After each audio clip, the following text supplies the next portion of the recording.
یہ کسی بھی حسین دن کو ڈراؤنے خواب میں بدل دیتا ہے۔ درد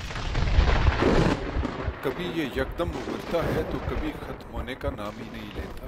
درد کے وقت جسم کو ایک پیچیدہ عمل سے گزرنا پڑتا ہے۔ مثال کے طور پر اگر ہماری انگلی زخمی ہو جائے تو خلیات درد کا سگنل بھیجتے ہیں۔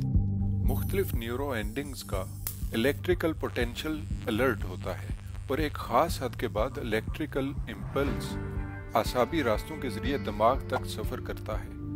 دماغ مزید چوٹ کو روکنے کے لیے ایک ریفلیکس کو متحرک کرتا ہے، لیکن درد کے دیگر ریسیپٹرز بھی ہیں۔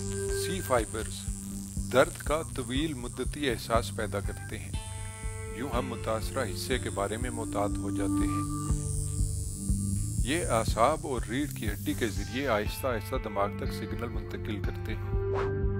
تھالاموس میں اعصابی محرکات فلٹر ہوتے ہیں۔ سینسری کورٹیکس دیکھتے ہیں کہ ان کا نقطۂ آغاز کیا ہے۔ ایموشنل رسپانس میں امیگڈالا کا کردار اہم ہوتا ہے۔ درد تناؤ اور اضطراب کا سبب بنتا ہے۔ یہ اضطراب بھی درد کی شدت میں اضافہ کرتا ہے۔ دوسری جانب پیچویٹری گلینڈ آرام پہنچاتے ہیں۔ یہاں اینڈورفنز جاری کر کے دماغ میں درد کے ریسیپٹرز کو روکا جاتا ہے۔ جب ہم درد سے آگاہ ہوتے ہیں تو پری فرنٹل کورٹیکس کے تحت علاقے فعال ہوتے ہیں۔ اس کی توجہ کا مرکز محدود ہے۔ اگر ہمارا دھیان ہٹ جائے تو درد کا احساس کم ہو جاتا ہے۔ درد پریشان کن یا ناقابل برداشت ہو سکتا ہے، لیکن یہ اہم بھی ہے۔ یوں ہم زخم کی جانب متوجہ ہوتے ہیں، لیکن یہ پیچیدہ نظام بھی خراب ہو سکتا ہے۔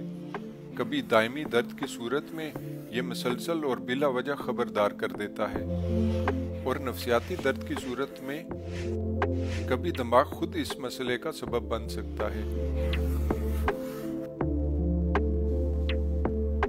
اس وجہ سے بھی درد کا مؤثر علاج کرنا اکثر مشکل ہو جاتا ہے۔ کچھ علاج درد کو محرک کم کر کے یا دماغ تک سگنلز روک کر کیے جاتے ہیں۔ دیگر میں درد کا مقابلہ کیا جاتا ہے،